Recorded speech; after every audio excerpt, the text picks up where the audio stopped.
switch sides, drag it forward. We have the finish here. If the finish doesn't work, we drop our knee down, and then where does my head go? To the other side, and I step around his waist. Now for MMA context or street fight context, where I'm probably not gonna take his back. Let's say you can't. I'm gonna place my hand on the mat, and I'm gonna pull Chris to his hip and move away. Now here's the key. As I break him down to his side, I'm gonna keep my head over his shoulder, and I'm gonna switch from palm on his waist to forearm on his waist. So now when Chris goes to drive back to his knees, it's very, very difficult. He actually almost makes the weight more exponentially heavy as he drives away from me. He kind of forces my upper body, my hips onto him. From here, what I'm gonna do is reach for his wrist. You probably won't be able to break him from here, but lock onto it. You're gonna step around, kick your left leg back, lock up the figure four, and then start to, you can keep your elbow in. I'm gonna start to drag his elbow in towards his ribs. Just like this. So let's say the guy has a strong base. He's here and he's really, really strong. What we'll start to do is drive up and towards his hand to break into his forearm. And then from here, you're gonna drag his palm in and flare. And obviously, we're in a position where we can land devastating ground and pound where he can't protect his head. So again, I have Chris. We'll start right from the turtle. Notice where I'm breaking him from. I'm breaking him from here. The framing position. Here and here. Post. Drag him down first. Then you have to hold him. See? Hold him here. Reach. Step. Kick back. Figure four. Now if he's a strong guy and you're trying with one arm to break him, you can't break him. Drive with your left arm. Collect his hand. And it's almost like you're kneading bread. Boom. See how my palms turn in? My elbows flare. And then from here, you're in a position, if you can get your head underneath, I suggest you try to do that, because then you can land shots unobstructed. You can't block his head. If his elbow's in, which is you can't really control that, that's fine too. You can push his hand down and then land short shots over the hand. All right, so that's MMA. Jiu-jitsu. I get to Chris's back, everything's the same, but what I want to focus on is, look, as I start to pop my head out here, watch my right knee. I'm actually throwing my right knee into the gap. So I've created a break line in between his elbow and his knee. See that? So right away I have access to the right leg. Okay? Just like that.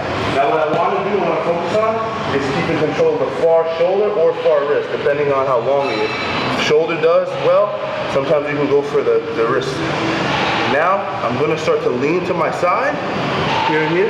And all I need to do from this position is hook and get my right leg on the inside. So I have a bottom hook and a top shoulder control. We call this diagonal shoulder control, see? Shoulder and hip. So I'm in a straight line this way. Now if he goes to escape his back to the mat, it's very, very difficult. If he goes to turn towards me, it's almost impossible. If he goes to go belly down, it's hard because I have a left arm grip. So he's trapped in a very confined space, even with one hook. If I had the top hook in and not the bottom hook in, what will he do? He'd get his back to the mat, and he starts to escape his elbow line out, which will go over next. So again, MMA, I rather jiu-jitsu. It's in the connotation of that. As soon as I pop my head out, I know what I want. I want the hook on this side. So what's the point of coming out here? It's not bad, but you're giving him the ability to defend it. So if you have control of it, if you have a say in it, you should be here, and you should be diving your knee, aggressively trying to get the knee inside. Okay? Now, Chris and Ron, you guys remember, you can't keep the hand over here and kind of use that to kind of like pull over his head. And we talked about that one class. But either way, it doesn't really matter. Wrist control, as long as we have top shoulder control, we start to lean here and here. All I really want is this foot. And I want to start to drag it towards my butt and extend my right leg. Experiment with this. This is just one way of getting to the back. And then from here, I can look to place my second hook in. And then from here, obviously, I can start looking for my rear naked choke finish. All right, let's get on 3 guys. 1, 2, 3. Let's go over just the main concepts. It also works great for submission, only 20 and 2. So they start you in a position like this. But in general, I'm in a position where my partner has one arm under my shoulder and one arm over my shoulder. So what do? I have to attack the choking hand. Number one concept. Don't worry about this hand. This hand is offering you no threat, really. It's this arm. This is the noose around my neck. If I slack for a second, he's going to be able to attack my neck. So the first thing we do is we attack and we latch. If we can find the hand, if the guy's lazy and he's locking here, we'll always go to the hand. Always. Rarely a skilled guy will give you his hand, he'll stay on his hand. So we'll go to his wrist. With my opposite side shoulder, I'll shrug it up to my neck, and then there's a subtlety that happens, right? Because where does Chris want to pull me to? Choking side.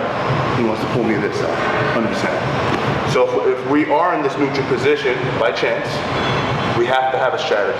So we're here, my right leg bends short. So now if he goes to push me that direction, it's not impossible, but it's difficult because I have a shortened leg. Now how do I get my weight going in this direction? Easy, I just extend my left leg and I slide off into position. From here, it's easy for me to lock my left elbow onto my training partner's quadricep, locking this into a set position, because I don't want him to be able to maneuver this leg too much. I want to take away from its dexterity. Really simple. All you have to do is put your elbow on his quadricep and he's blocked. Now the next step is this leg is going to be a huge problem for us if we don't address it. So what am I going to do? Don't reach for the foot. This is what wrestlers do, and this is what funky jiu-jitsu guys do. They reach for the foot too soon, and they end up in a really bad spot. Don't reach for the foot. Use your legs as a separate set of arms. So what I mean by that is keep your shoulder strong, bend your knee up. If you're able to do this, if he lets you do this, chances are the bottom portion of your leg is free to move. So what do? I hook and I push. Once I hook and push, I can slide my left knee through that gap and start to escape my back to the mat. Now he has nothing, but he does. Because if my arm is over his shoulder, chances are he's going to still be able to attack me. See, crucifix, etc. So what do? Real simple. Once I escape, watch my right elbow. I get my elbow to the ground. Now no matter what he does, squeeze my neck, look, he won't be able to finish it. Okay? We'll stop there. These guys have a little bit different thing they're working on. I work with them on the side where they enter into the legs. But for the rest of the class, we're just going to work on this defense. So I'm here. Right away, attack the choking hand, shrug on the opposite shoulder. Just in case I lose control and he goes to choke me, it won't be easy for me to attack. Okay? Another thing, this is more for Ronnie and Chris who may be doing tournaments where you may start in this position. We don't, and you, Chris, you heard me say this before, unless his hand is in the center of your chest, never agree to go. Because a lot of guys will cheat and they'll start right there and go, and then bump, he's already in that. So make sure it's right in the center, don't agree to it otherwise. And then when it's time to go, offset, slip, lock the thigh. Now if I have mobility, we'll raise, we'll hook, extend, and then the goal is to slide the knee to that gap. Watch my right elbow, ready? As my back goes to the mat, and now he can really do whatever he wants. I mean, he may beat me to a scramble, he shouldn't. I should be able to out-scramble him. But if he's a better athlete than me, stronger than me, he gets up on top, no big deal. I'm not in any real immediate danger in terms of submission finishes. All right, so I think that'll be good for the class. You guys will work the body count. Let's get on 3 guys. 1, 2, 3.